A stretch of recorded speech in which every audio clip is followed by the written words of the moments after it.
Assalamualaikum dan selamat sejahtera.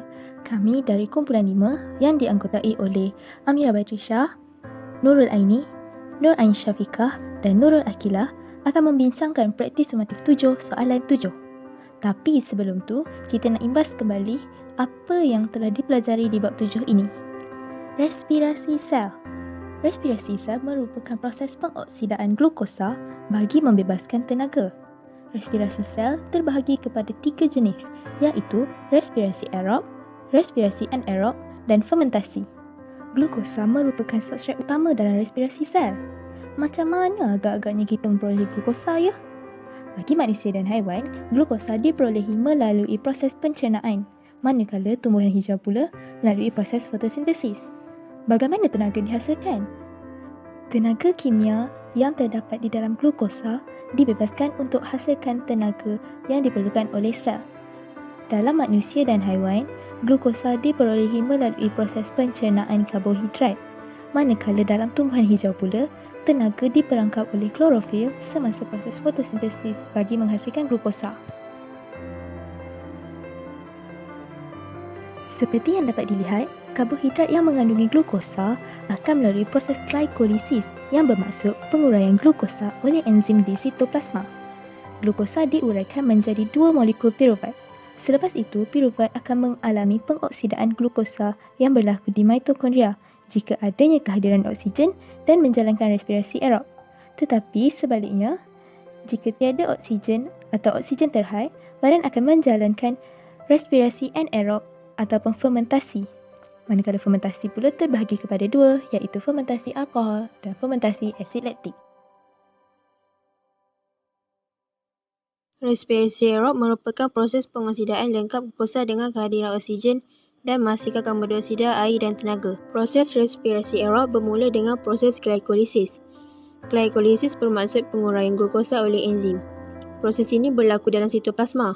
Satu molekul glukosa akan diuraikan menjadi 2 molekul oksigen.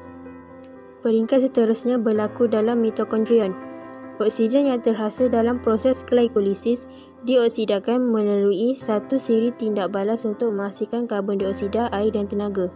Sebahagian besar tenaga digunakan untuk menghasilkan molekul ATP. Tenaga yang dihasilkan ialah 2898 kJ bersamaan dengan 38 ATP.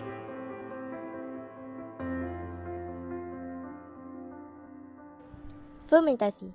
Fermentasi ialah proses penguraian glukosa tidak lengkap dalam keadaan oksigen terhad atau tanpa oksigen. Fermentasi terbagi kepada 2, iaitu fermentasi alkohol dan fermentasi asid laktik. Fermentasi alkohol ialah proses penguraian glukosa tidak lengkap kepada etanol, karbon dioksida dan tenaga.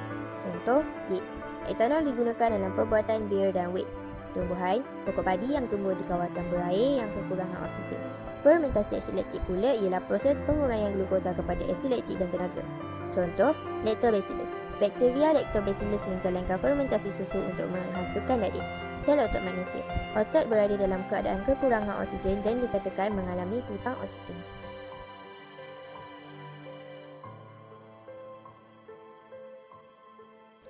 Persamaan respirasi aerob dan fermentasi.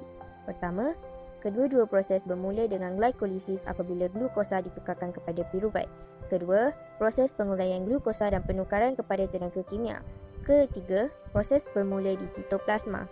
Keempat, berlaku dalam yeast, bakteria, haiwan dan tumbuhan. Kelima, menghasilkan tenaga kimia dalam bentuk ATP.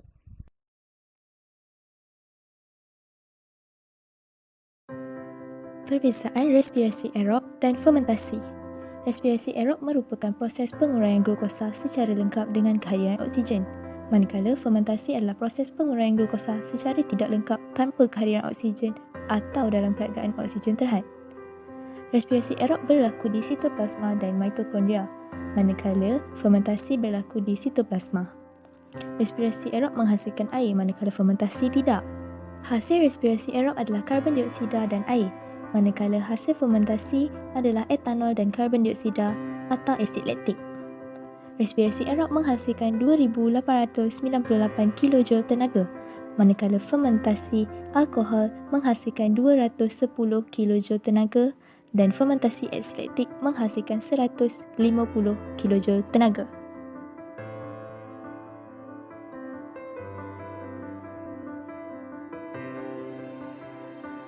Seterusnya, kami akan menjawab soalan praktis sumatif 7. Soalan A. Terangkan keperluan tenaga dalam proses metabolisme. Pelbagai contoh keperluan tenaga dalam proses metabolisme antaranya ialah pengekalan suhu badan pada suhu optimum iaitu 30 darjah Celsius. Selain itu, pembahagian sel baru dapat dihasilkan untuk pertumbuhan dan perkembangan sel. Ia juga dapat mensintetis protein, lipid, hormon dan enzim. Soalan B. Bandingkan respirasi aerob dengan fermentasi.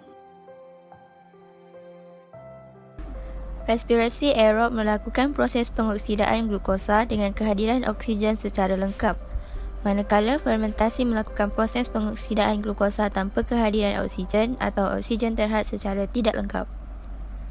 Selain itu, respirasi aerob berlaku dalam sitoplasma dan mitokondrion serta menghasilkan air dan karbon dioksida, manakala fermentasi hanya berlaku dalam sitoplasma dan menghasilkan etanol, karbon dioksida dan asid laktik.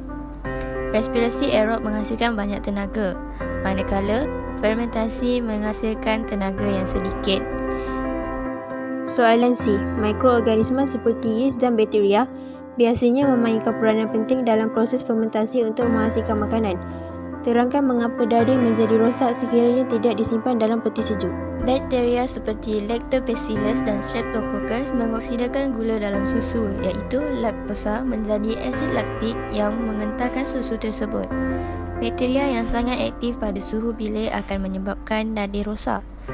Apabila disimpan dalam peti sejuk pula, suhu yang rendah dapat mengawal aktiviti bakteria dan dapat mengelakkan dadih daripada rosak.